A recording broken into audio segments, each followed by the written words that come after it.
What's up? What it is, what it do? I got my man Brian Nabavi here on the Jose Morales podcast. About time, right? About time. I was supposed to be your first guest. How long ago? Yeah, you were, and you're actually the first guest on the season 2. You know, it's my season 2. Yeah, I saw that. I like the new cover. It looks good. And you actually, so my man Brian. Let me give you a little history on Brian. Brian's actually the guy that got me to. You the one who planted the first seed as far as getting on the podcast. Remember? Yeah, I remember. Like, I think you were my first guest on my podcast. Yeah, you were like, "Come on, you got to get on the podcast," and I was like, "Yeah," but you convinced me. He's actually a guy who put me up on a lot of things. So I met you now. What? Two and a half years ago. 2.5 years ago. You Long remember how we time. met? Yeah. You remember? Want me to give him the story? Yeah, give him the story. So this fucking guy. Let me tell you the story about this fucking guy. Let me tell you about this fucking guy. So I was looking to get clothes in the gym, and I wanted to get something local. And my wife really likes his brand. And those that, if you guys do not know Brian Nabavi is the CEO of Till You Collapse leggings. You said everything. Everything, yeah. Hello, everywhere. Leggings are our main gig, but yeah. He's known for the leggings because of the girls in the leggings, huh? Hey, I don't know what that means, Jose. There we go. Hey. And but now you also have your CBD company. Yeah, Vital Mind CBD. It's going CBD. really good. And you also do coaching. Coaching as well. Yeah, it's going really good. Coaching as well. Yeah. But my man Brian, before we get into what we're going to talk about, I'm this actually podcast, doing one more thing too. I haven't told you about. I'm opening a restaurant in Roseville. Oh shit! What? I don't know. Yeah, it's called What Everbowl. It's called Everbowl Superfood. So it's like a acai bowls, really healthy juices and stuff like that, where you kind of go in there and build your own bowl. How far along are you until you like? I'm a investor in that. I'm a franchisee in that. So that should open up in the next 60 days in Roseville. What? So it's gonna be a really cool thing out here. Yeah. Hell yeah. So it all ties in. So another thing I didn't have told you, but it's too long since we've seen each other. I haven't seen this guy in a while. We've been busy. So we both been busy. He's been doing some killer shit, which I'm excited for. But let me get back to the story. I have to share this story before we get into the podcast. Yes, so this is like a little prep because this is important how I met him. So like I was saying, I was looking to get clothes and stuff in the gym, and I went to your warehouse. The first one was right here in Roseville Road. It's smaller. On Washington, On Washington, yeah. Yep. Washington. Right by the police station. And I walked over there to say what's up to him. I walk in. I told him my plan. You were actually very polite and everything, but it didn't seem like you really wanted to do it. He brushed me off. Honestly, yeah, because back then, even still now, I don't do much wholesale. I respect that. It was good, right? So he didn't really. He said, I'm in the process of moving, blah blah blah, which was true, and that's it. He said he was gonna hit me up when he was done moving. About few months, I didn't bug him too much. 3-4 months later, I sent him another message. I'm like, hey, are you situated? Everything was going on. He's oh yeah, we got to meet up and talk. Nothing popped up. So I got this vibe that he wasn't really too interested. So I didn't want to push it too much, right? And then one day I was in the gym and Dawn's in the gym. Dawn, yep. And Dawn's here working out, and then she said, you need to hook up with my friend Brian. He has a legging company and starts talking great things about Brian. She's like, man, you two would get along great. She was saying this stuff. She's like, you two will get along great. I'm like, what's the name of the company?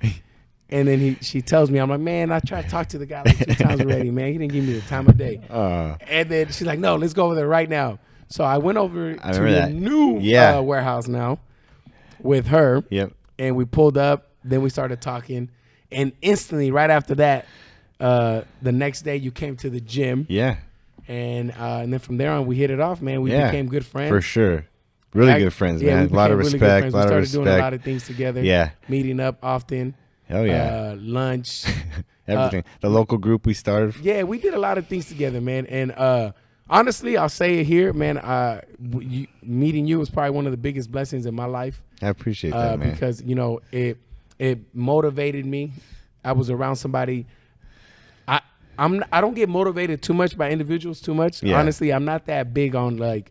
Well, you're a pretty motivated guy. Yeah, I don't get motivated by people in general. Yeah, for sure. That much. I'll get motivated by other things, and you happen to be one of those few people that I do get motivated by. I really appreciate that, man. So it was dope to be around you And yeah, we clicked right away, man. We're boys from the start. yeah, I know you're just such a real person. I can trust you. I vibe with you.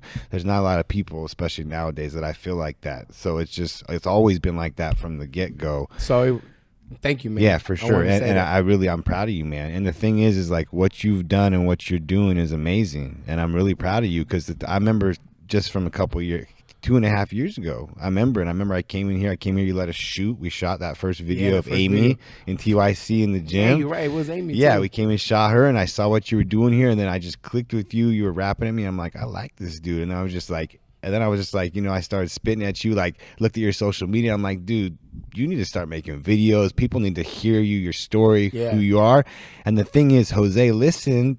And then he started applying it. He took action right away. He starts, and he's fucking. I like his videos better than mine. Like his shit's dope. We actually, and you know what? He's very, very right about that. Because prior to that, I didn't really use Instagram.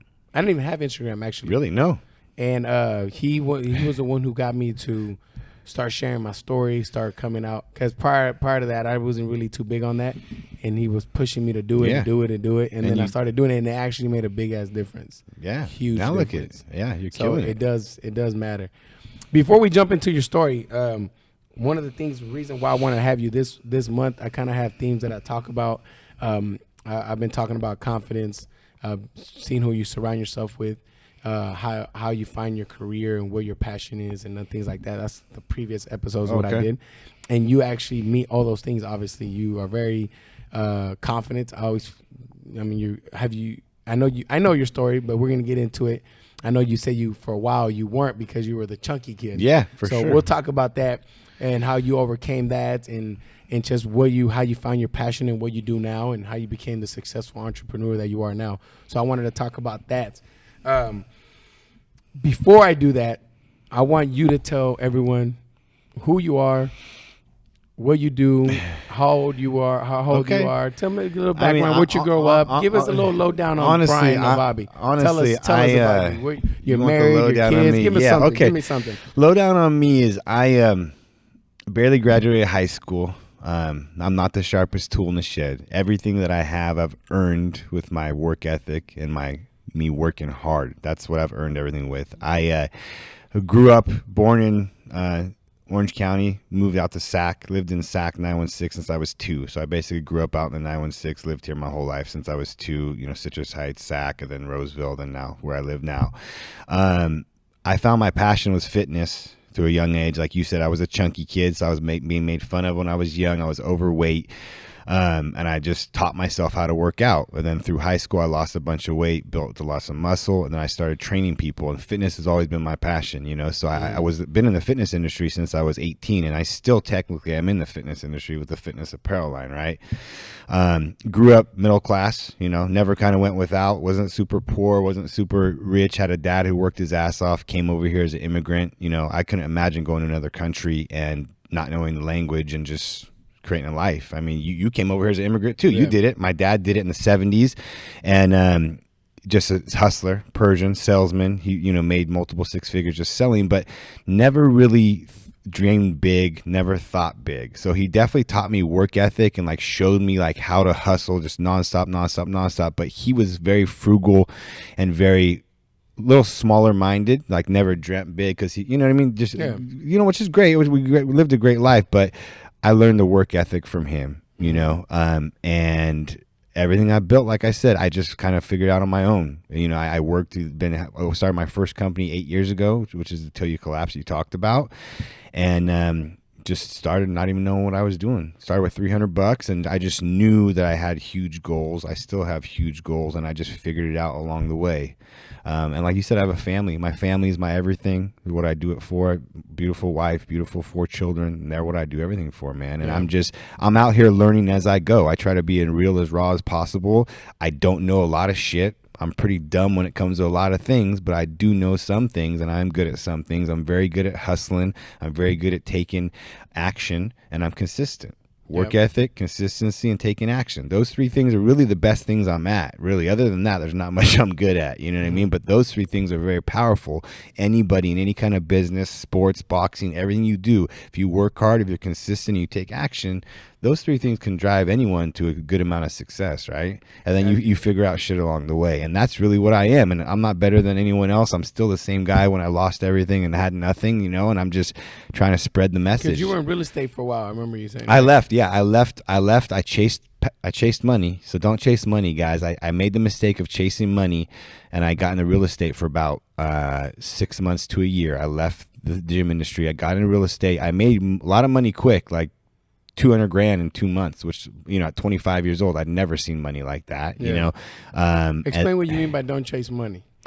So everybody chases money. So the thing is, like, Jose's doing his passion. I know Jose was an amazing boxer, pro boxer, right? Amateur. Well, you could have been a pro, but yeah. I just didn't do it. Yeah, you didn't do it. But I know this is Jose's passion. He fucking lives, breathes, bleeds this. I see him training. I see the what do you call this? My warrior program. The warrior program he created. You don't create a warrior program that no one else has done and do this kind of shit unless I know this man loves this shit. And I'm the same way with fitness, you know. But I chased money, and everyone wants quick money. They go towards something for money. They want the nice things, and they think, what's the quickest way I can get those things? What kind of job or what kind of career can I follow? What can I sell? What kind of business can I start? And they have no interest in what it is. And like we were talking about passion, like this is your passion. Fitness is my passion. And I left my passion to chase the money, and that's never sustainable long term. Like the thing is, you know, you may make some money quick like I did, but when times get tough, or in the long game, when you have to do it consistently for a long time, you don't do it. You burn out, you know, your heart's not in it, you know, that kind of thing. So the markets turned, I lost everything. That's when I got, you know, kicked out of our house with one baby and one baby on the way. All my cars were repoed. I had nothing. Like I failed as a husband and a man. And that feeling that I had when that happened, I'm fearful of that every day. Even where I'm at now, the reason why I still hustle like I have nothing and I still work, and everyone's like, why do you still work so hard? Why do you still do this? Like they see me and they see some success for what I have. I don't see any success for what I have because I have such big goals and such big plans as far as building my team, elevating them, creating opportunities and lives for them as far as my goals, for my new goals. I'm so far away from that, but I stuck with my passion. And I went back to my passion, which was fitness. And I've always been passionate about fitness. It's what I love. Like ever since I changed my life when I lost my weight. And then I also, I help people lose almost 200 pounds. Like I've changed people's lives. That passion of changing people's lives. That's what you love. That's what I love. You know, and then I ran the gyms. I was the GM of sales for the Cal Fits in the area. I ran the gyms. And that's when I made that decision where I was like, that's what you love.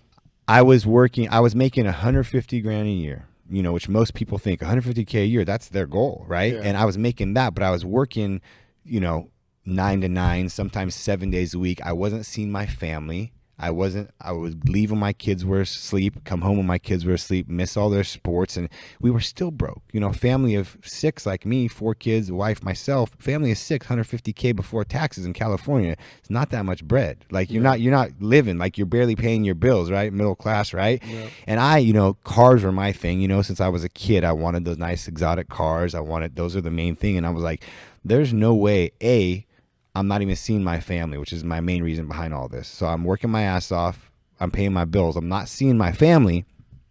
And there's no way I can buy those kind of cars. We're broke as it is. Yeah. So what can I do? How can I'm not educated. I didn't go to college. I barely graduated high school. My kids add and spell better than me. So I'm like, how can I elevate and make that kind of money and see that kind of success? Is the only way is to be an entrepreneur, be self-employed, for me at least, right?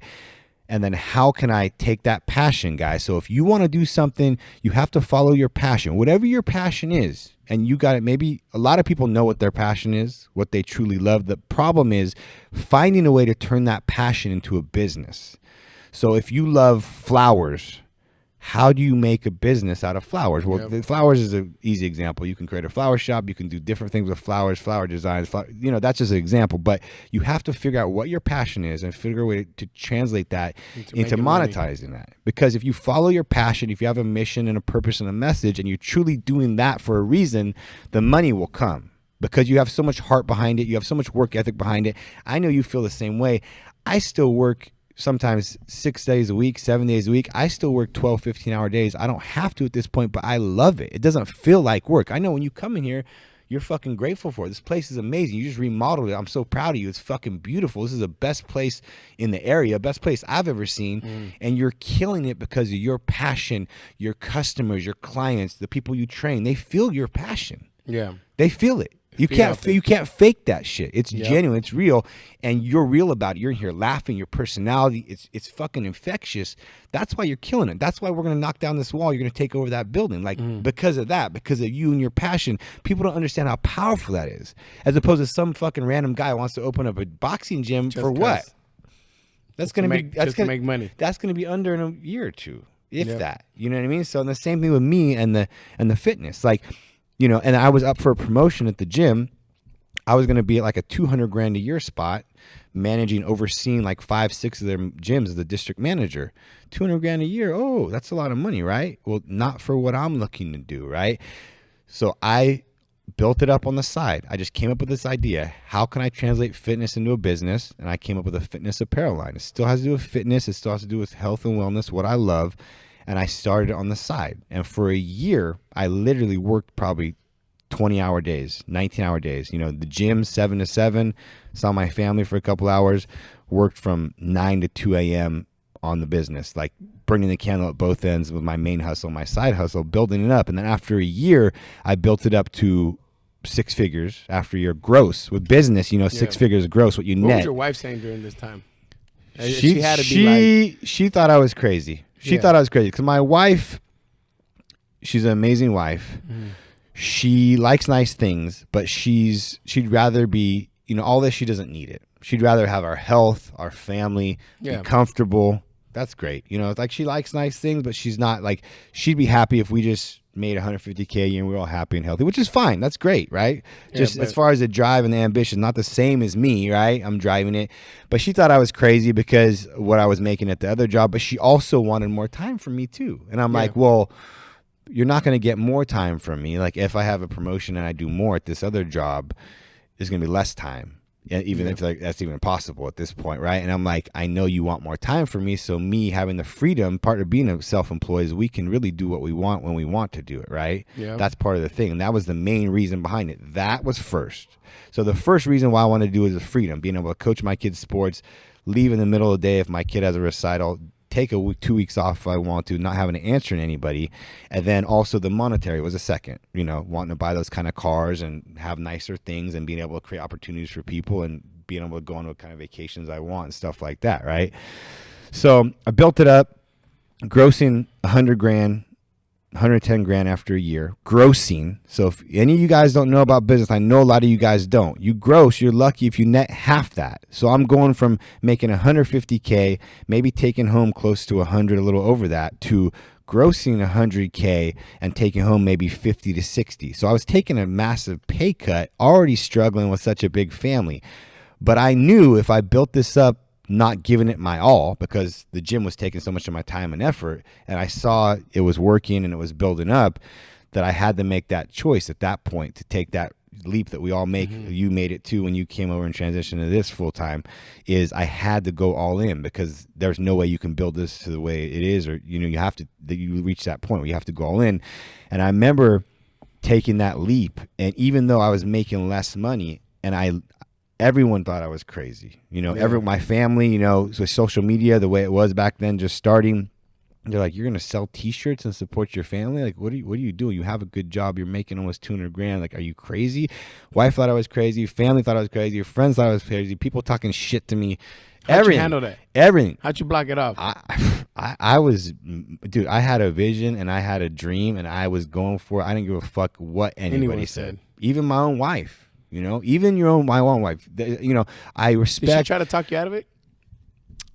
She didn't so much try to talk me out of it. And there was a point, like I said, when it was starting to build up and she saw the more orders coming in and more revenue coming in, she started believing in it as well. But in the beginning, like I said, it's hard to believe because they don't see what you see in your head. Yeah, for sure. You know what I mean? And I knew I was going to make it successful no matter what. Like I still am. Like there's no failure. You know what I mean? So, So then I took that leap and I left. And the thing is, what people don't realize is, like, you see, I have a decent car now. I have a little bit of money. I'm living comfortably. I'm so far from where I want to be.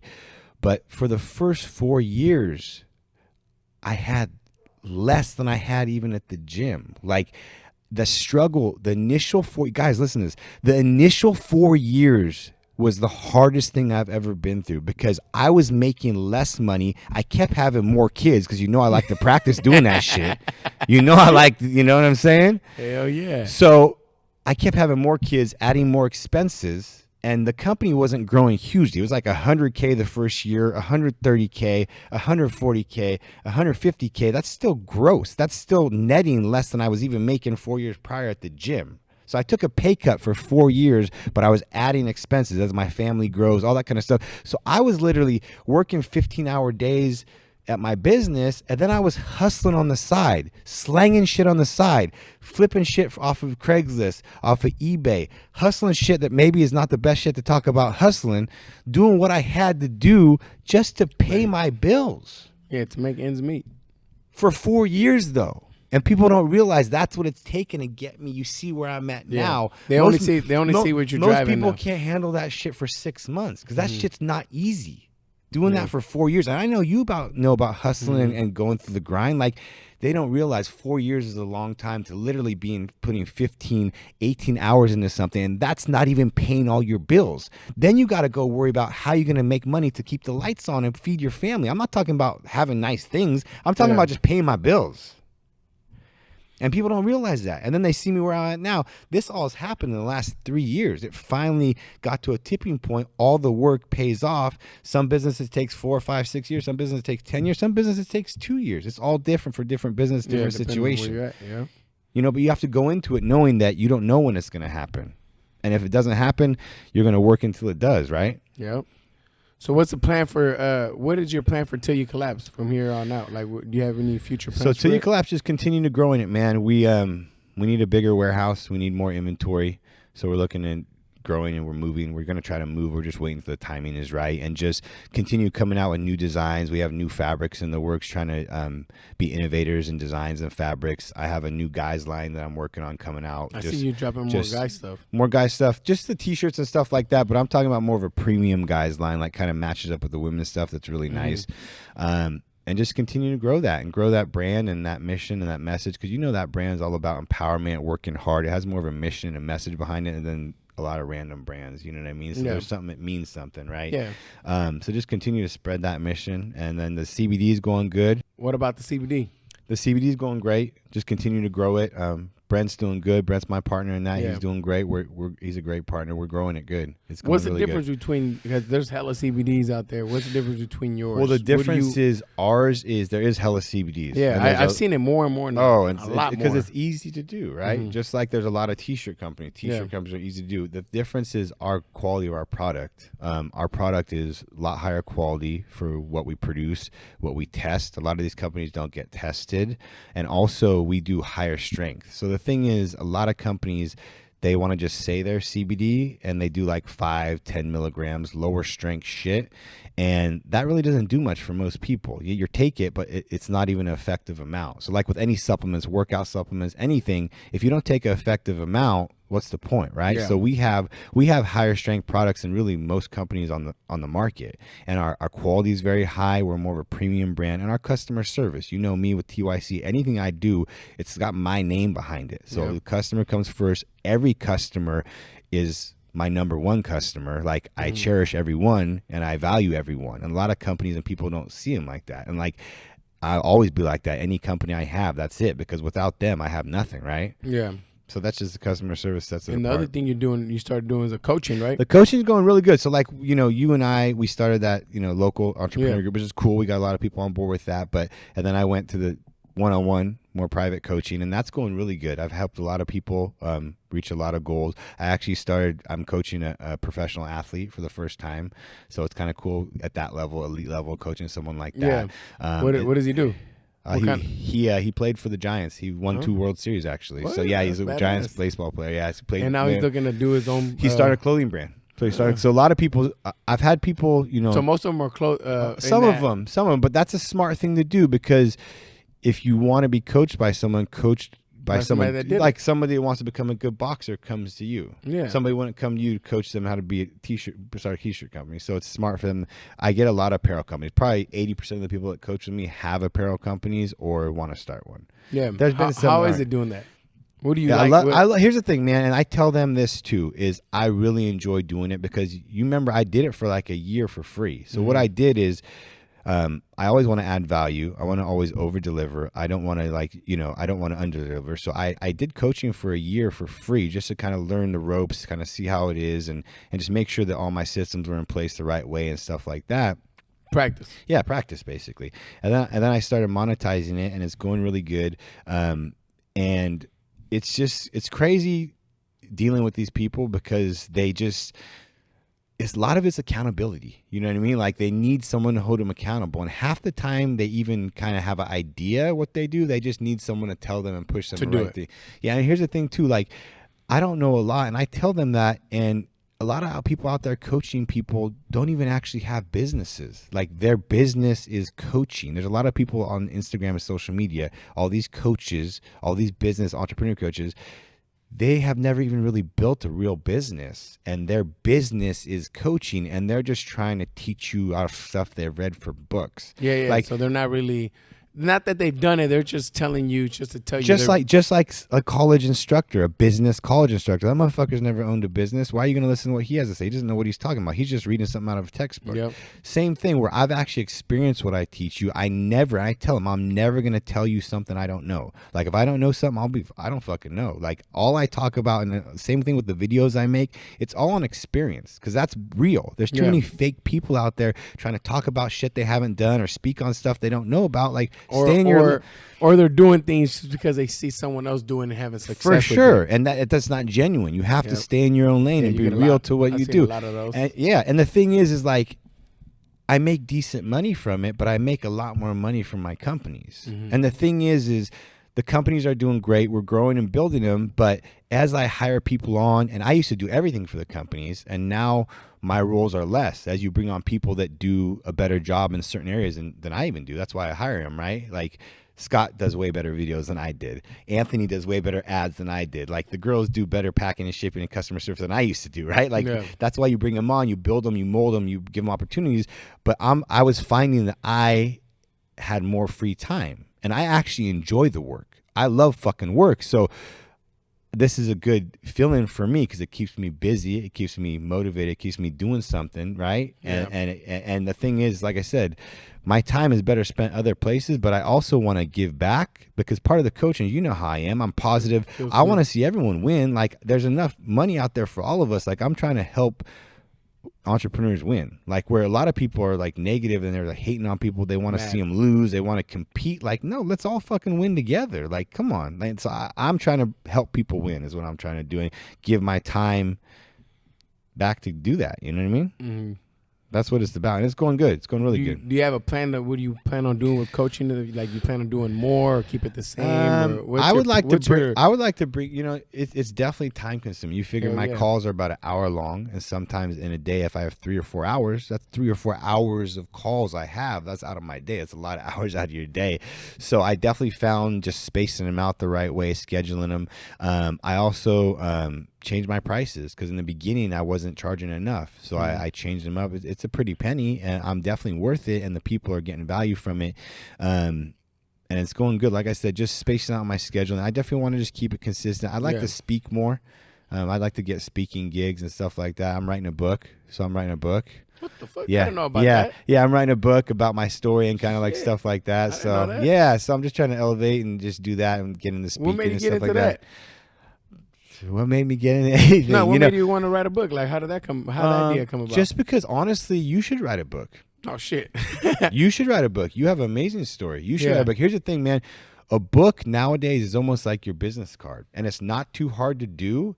And the thing is like think about it as just adding validity and accountability to what you've done. You know what I mean? And it's just like I said, it's not too hard to do, and I think you should do it. Just like I push you to do videos here. It's first time like you hearing me writing a book. I'm in the process of doing it. It's not too hard to do.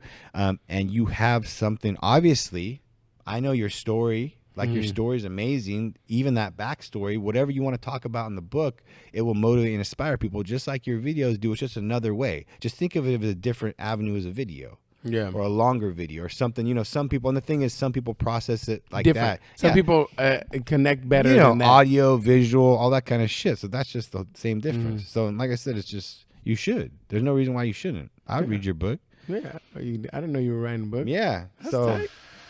That's cool. I was gonna say something about that, about the book, because I saw McGroom did that too. Tyler right? did. Tyler did. a Yeah, book. Tyler's blowing up. That guy's, Yeah, he is. Yeah. Hey, Tyler's tight. yeah, he's doing good.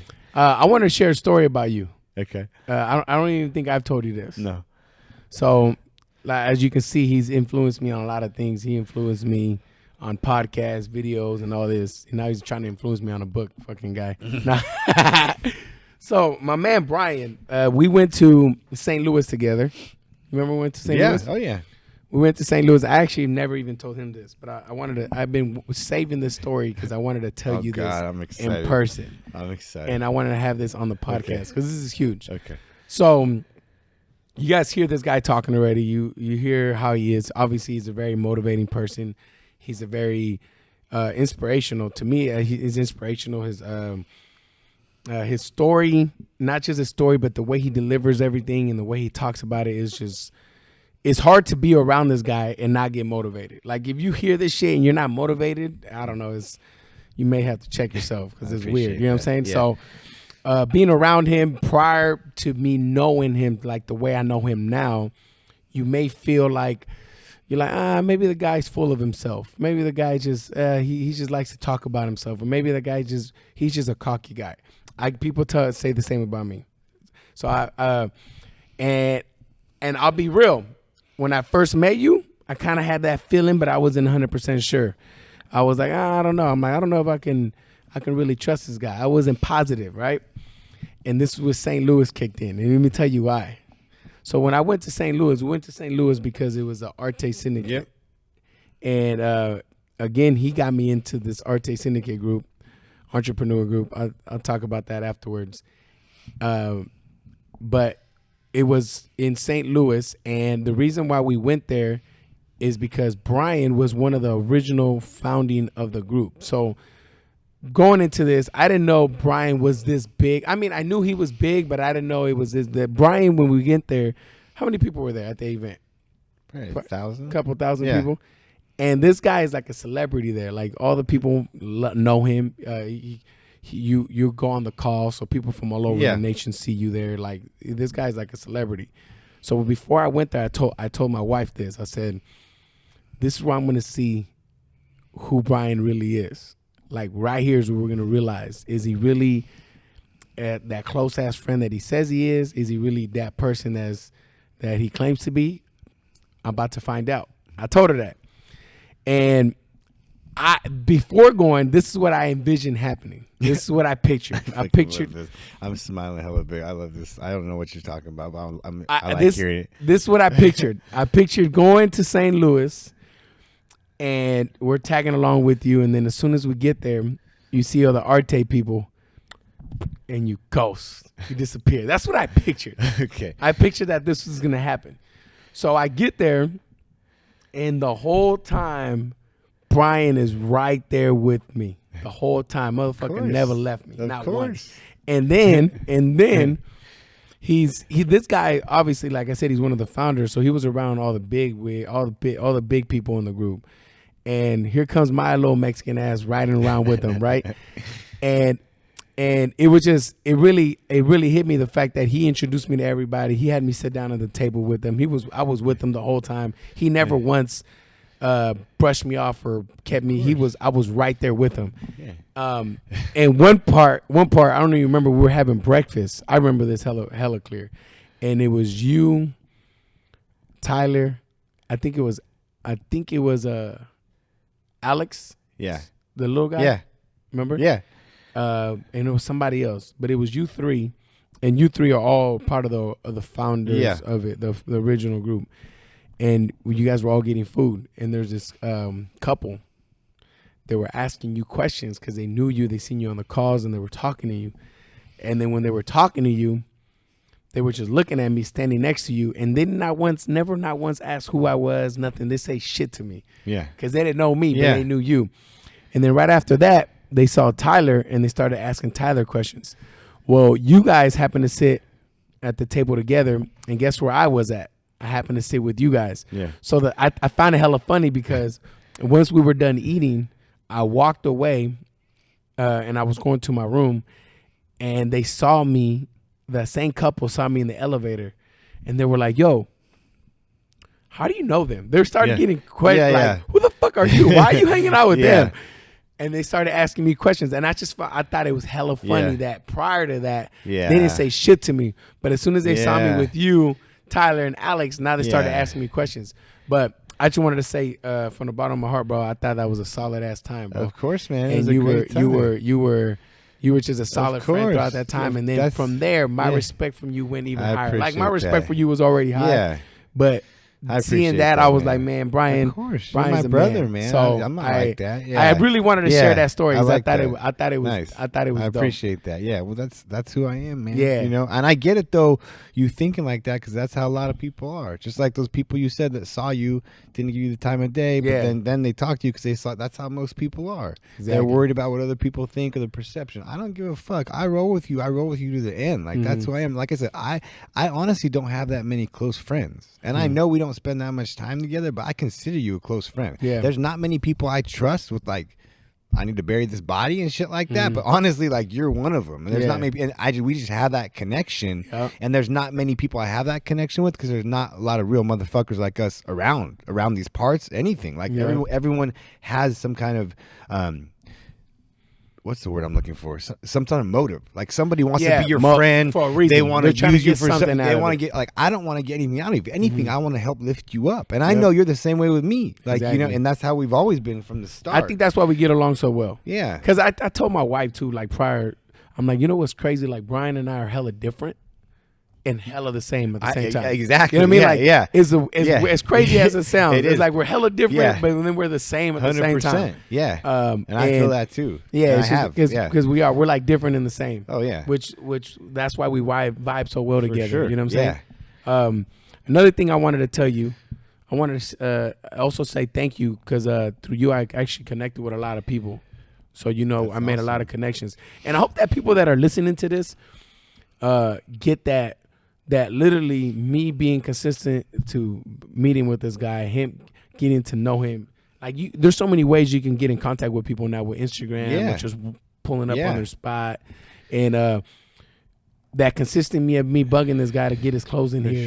Sure. Finally, it made it happen. But on top of that, I ended up and here's the funny thing. Friend about him. He did get my clothes in here. And he did well, and he's still trying to get more, and I'm still dragging my feet. Even now, same thing. Like he's asked for more, and we haven't really even got more. Just keeping it real, because that's what me and Jose do. But the thing is the friendship and the connection we have is worth more than any of that, right? Yep. And that's the thing. Hey, you know what's funny? The first time Chatty came in here, Chatty came in here the first time. It was like 2 years ago.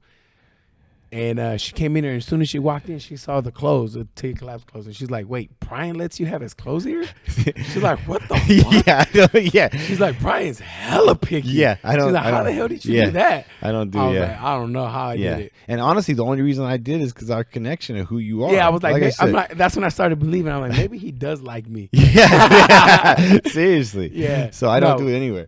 Yeah, my wife loves your brand. Yeah, that's literally how I found out about you. And then after that, a whole bunch of people. I mean, you have those that have not tried this or looked at his stuff, man. His clothes, his shirts. I rock your stuff all the time. The shirts. I appreciate it. But yeah, the quality, the message behind it is dope. Everything about it is super tight.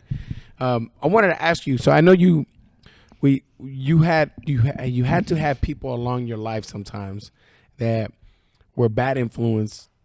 And you were really close to them at some time, or like maybe your best friend, maybe your brother, your cousin, your neighbor, or somebody you were close to, that you were really close to. It was hard to let go of them, distance yourself, but you knew that person was bad for you.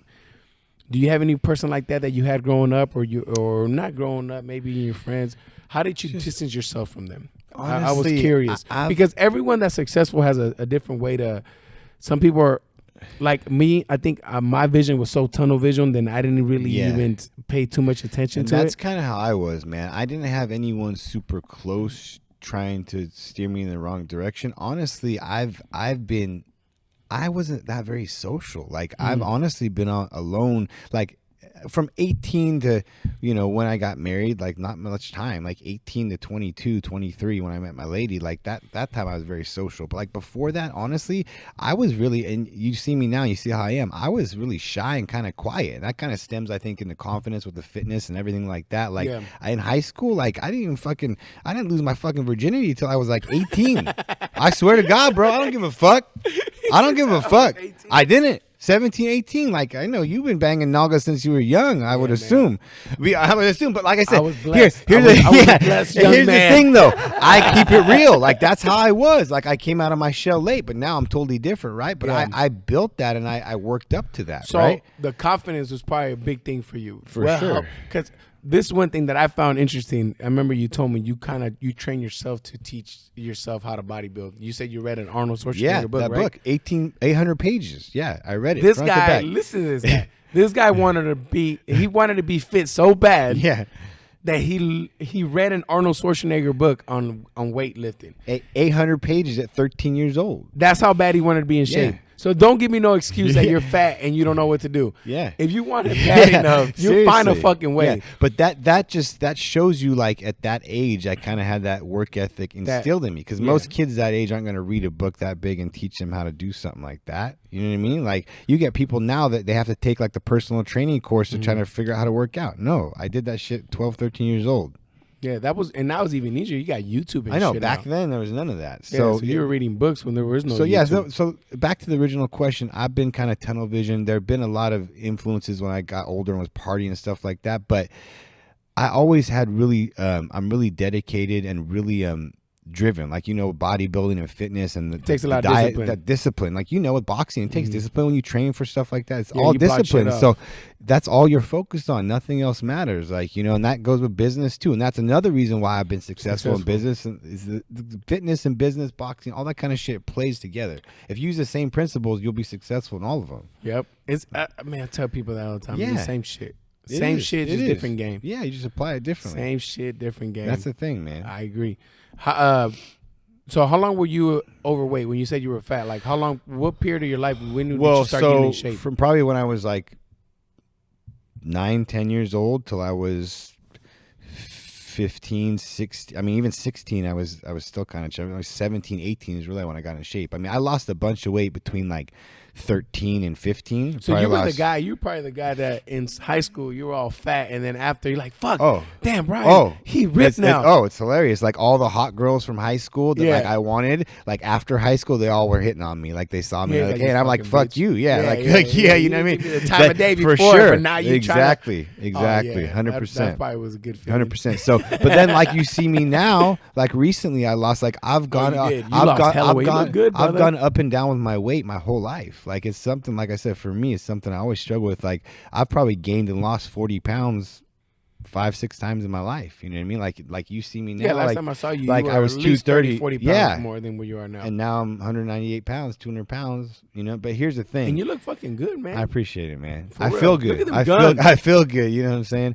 But my mind, the way my mind is now, like my mindset, with everything I've learned and self-development I've done the past 3-4 years, RT and all that kind of stuff, like I'll never get back to there. Like this is my point right now. Like I feel so, like when you feel good, like I feel like unstoppable right now. Like my businesses are all going crazy.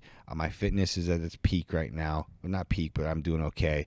And like I'll never gain that 30 to 40 pounds back, because my mindset and the way I feel so powerful right now, like this is it for me. Like if anything, I'll just maintain this. So it's a kind of crazy feeling that I've never had in the past. When I did, like I've said, I've gained it and lost it again. So that's just kind of where I'm at now. Like this is it. It plays a big role when you're not in shape. Your mind, you don't perform the same way. Mm-mm. Yeah, I agree. I've been times where I don't do shit for a couple weeks, and the way my business and the way I am, the way I perform in everything is not the same when I work out that morning or when I run. I fucking feel amazing. even though I probably I had to spend more time on my day working out and all that, but Yeah. it pays for it in a different way. Yeah. Oh, yeah. Yeah, It all ties together. it does for sure. And that's why, like, fitness is so huge for me. Like, I advise everybody to get into fitness and work out and exercise, because that confidence that bleeds into everything, your business, everything, right? Like, Yeah, you perform different when you feeling good about yourself versus when you feel shitty. yeah. It's just One of the things that I do, like when I go on to hire a trainer here or something, I've made the mistake in the past where I hire a trainer where they are not in a good mental state. You know what I mean? Regardless of how much they know knowledge boxing wise or whatever, they can know everything boxing. But if they're not in a good place themselves, mentally, physically, emotionally, wherever, they can't perform in a good way. And that starts, like you said, with working out. Yeah. You got to be in a good place. Well, otherwise, 100%. you're not going to care for somebody that you're training if you're not in a good fucking place 100%, yourself. yeah. So, yeah, you know 100%, that. Yeah. I always do. If you were talking, you get to talk to a 19, 20-year-old right now. What tip would you give this 19, 20-year-old? I do all the time. A lot of my employees are 20 years old, 19 years So old. what do you tell that 19, 20-year-old, 21-year-old? What do you tell this young guy or female? And the same thing, we've kind of touched bases. I tell them that nothing great comes quick or easy. And that's the main thing. Everything is fucking hard, and also everything's on you. Like, everything is on you. If you don't like the way anything's going on in your life, any relationship, any employee, anything's not living up to your standards, it's not anything else's fault but you, because you control how you control how you control that. You control how you hold them accountable. You control the actions you take. And that's the thing, is I just say it's going to be a lot of hard work. Nothing replaces hard work. You can't take shortcuts. You can't get around hard work. It's going to be hard work. It's going to be a long time. You're going to have to do this shit over time. There's no quick fixes. It's not going to happen quick. No matter what they fucking tell you on Instagram, it's not easy and quick. That's what they tell you because they're trying to sell you something. It's long and hard. You know what I'm saying? No, I'm joking. You know what I'm saying? See, that's how you know we get along. Look, that's how you know we're friends. But that, and then like I said, just taking accountability and stop making excuses. There's no excuses. Like, you're not where you want to be. It's on fucking you.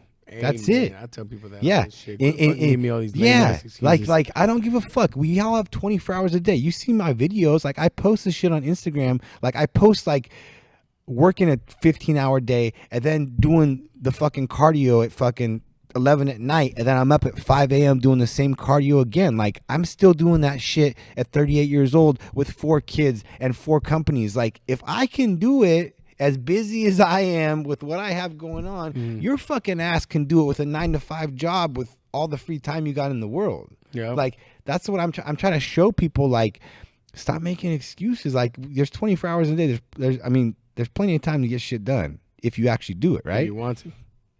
So that's it, man. This is the basics, and they're all the same, but it's just the basics work, right? You build on those pillars. Keep it simple. That's it. You don't need to do it's nothing very fancy. simple. Yeah. All right, I'm gonna get into some random questions now. Okay. You ready for some random questions? What's your favorite restaurant in this area? My favorite restaurant in this area? I say Tang's. Tang's. Yeah. We about to go. We're about to go to Tang's. I'm excited. Tang's. I hope he's working because I want to give him a hug. Tang's a G too. Yeah, he's good. If you haven't been to Tang's is for G, sure. And dude. that's, like I said, he's got a good story too. Oh, yeah. He's got a good hustle. The food is good. Yeah. He's a good man. And good you can family tell he's man. passionate about it. It's Passionate like about- we talked about. Yep. He like, it pours over, right? You have not been to Tang's sushi. Yeah, You got go to there. The homie Tang. Tell him you want the Persian discount. He's gonna get up. He's gonna get pissed He's gonna be like, all right. What do you prefer, Starbucks or Dutch Bros? I like black cold coffee in the morning. It don't matter. You like you like. I your haven't coffee really like had your man? Dutch. Yeah, exactly. yeah, exactly. No, I haven't had. I mean, Strong I and have black. Starbucks more than Dutch Bros because there's none really by me. Man, But- there's one by you, not that close. Oh, but you're going away because Yeah. you come from. You're right. Yeah. You're right. But honestly, you're asking a guy That doesn't who really- drinks. I drink leftover coffee that's sat in the coffee pot for 1 to 2 days in the morning. So that's you may. That shit sounds nasty. I don't I drink mean, coffee. I'm in just general, saying, though. yeah, I don't but even that's drink you're coffee. That asking shit me. I'm sounds not nasty. bougie about my coffee. I just drink it for energy. Okay. So you like the bangs though, huh? yeah, I gotta stop drinking those so much. Fuck. Yeah. Every time I go over to the Till You Collapse, I open the fridge and homie got bangs for days. Yeah. I think you're the first one to give me to drink a bang. I never drank one. I remember you were this guy. He's like, I'm not drinking. I'm not. I've tried to get Jose to drink. I've tried to get him to smoke. I've tried to do plenty. He's like, no, I don't do any of that shit. And then I gave him a bang and caffeine hit him. You should have seen his eyes light up. Hey, remember you got me on some fucking thing to gain muscle, bro? Fucking, I was like, You fucked you up. Huh? I did one day of that shit. I said, fuck that. Yeah. That shit got me hella paranoid. Yeah. I was Didn't you paranoid. say you got winded too? I started getting hella tired. I'm like, man, I can't even run no more. Fuck that. I don't even know what it was. It was the SARMs. Yeah, fuck that SARM shit. Hey, the system is so clean. He takes that shit for 2 days and he thinks he's dying. hey, it fucked with me. I think I took it for like You took it for 4 what? days, and man, I started feeling a difference in the way I was running. When I was running, my breathing, and then what else? It was like You said making your me head paranoid. too, My yeah, head, yeah. I was like, yo, fuck this shit. I gave it back to you guys. I said, fuck this, whatever this I is. think you got it from Brent, didn't you? I don't know, No. but I think it was, man. I said, fuck that. That's All right. funny. How can people connect with you, man? If people want coaching from Brian or The want to follow with here's you, the how, thing. how they the, ca- the, how the do, how can we best way to with Brian? connect to me is just my Instagram. It's at Brian Nabavi, my first and last name. That's the easiest way. I answer all DMs. I respond to everything. It's important to me. Like you said, you connected to me, and you've got a lot from it. Well, I've gotten a lot of our relationship, but the thing is I'm accessible. I don't give a fuck how successful I get, how big I get. One of the things that's true to me and true to who I am, because I've had nothing and I've earned all of this, is I'm never going to be too good to respond to a random DM or to take at least 5-10 minutes out of my time. If somebody wants to come shake my hand or ask me a question or whatever, I'm never going to change that. So I'm always going to be there, you know, as far as accessible. I take the same Because, pride. yeah, like I said, I'm never going to be a motherfucker. I don't give a fuck how Yeah. successful I become. I'm not going to be the guy, Cocky like, oh, yeah, I motherfuckers. talk to my assistant. Like, motherfucker, you don't need an assistant. Fucking Yeah. handle the shit. So, Yeah? well, the podcast usually always drops on a Monday. Okay. What is your Monday ritual? Do you have any Monday ritual? I have my rituals like clockwork, Every day? basically 7 days a week. Yeah, that's one of the most powerful things that's helped me be successful. It's just that consistency. Every day I wake up at 5 a.m. I spend 5 to 10 minutes of gratitude and meditation, just really gather my thoughts and gather why I'm doing what I'm doing and thankful for what I'm doing. I have my coffee in the morning, and then I do my exercise. I do my exercise, and I think, and I actually start working as I'm exercising. I start working right there. And that's Monday through Sunday. I mean, same thing. It's about a 2-hour routine, and it's no wavering. It doesn't waver. So you never sleep in? No. No sleeping in? I mean, I try to sleep in like, you take naps? no. No sleeping No, in? I don't sleep much. I probably sleep 5 hours a night, if that, Monday through Sunday. And you go to bed late also? I go to bed pretty late. I go to bed probably 11, 12. I go to bed pretty late. So you never get tired? I mean, What's the sleepiest you ever been? I'm pretty tired. Like, there'll be times here's the problem. I come home, I'm exhausted. I'll sit on the couch and I'll pass out at like 8, 9 p.m. I'll just pass out on the couch because I'm exhausted, right? And then I'll wake up and then I kind of have a burst of energy. So I'll go to sleep. I'll pass out 8, 9 p.m., sleep for 30, 40 minutes. Oh, fuck, I'm asleep. I wake up at 9:30, 10, and then I got 1 or 2 more hours because I'm back awake. Yeah, so you it's- do take a nap. Yeah, I guess. That's a Okay. nap. Okay, a fucking 30-minute nap. If you want to call that a nap. I think like go to the middle of the day. I take like nap. okay, I yeah. take power naps. I take 20 minutes, 30-minute naps. Okay. I do like 20 minutes. Okay. And I do it in uncomfortable places. Oh, really? So I take naps like in my couch. Okay. A place where I know I'm gonna get my for son's gonna sure. smack me Yeah, with a yeah. car or something. I'm gonna Yeah. for sure wake up. So that's kind I of. can't take a nap in my bed. Like if I go in my bed You're and under my sleeping. blanket, You're sleeping. I'm out for Okay. hours. Not that. But I take See, a I can't nap like that. Like if I try to nap, like I've tried it plenty of times. Like I want to fuck. I don't feel good. I'm tired. I want to take a nap. I go to my bed in the middle of the day. It's sunny out. I go lay there. I can't go to sleep. Yeah, my I head is just. I can't. The reason why I can't is because fucking I get up at 3 a.m. Oh yeah, you get up early. Yeah, I get up at 3 a.m. I'm in the gym by 4 already. Yeah. So yeah, so like my days, I get up hella early. Yeah, you do. So and you go to bed when?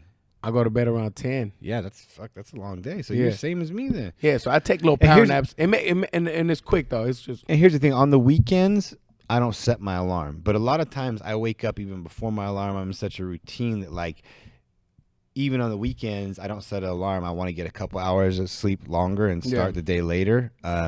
Sometimes I'll sleep until 6 or 7, but a lot of times I just wake up, and once I wake up, I'm up. You're good to go. It just depends. Like, if I drink, then I'll sleep in until 8 or 9, but I don't drink normally, so that's the only thing that may puts me out. Cool. Yeah. All right. I think that's it. Yeah. Do you have anything you want to add to this? Man, I just want to add that, like I said, I'm very proud of you.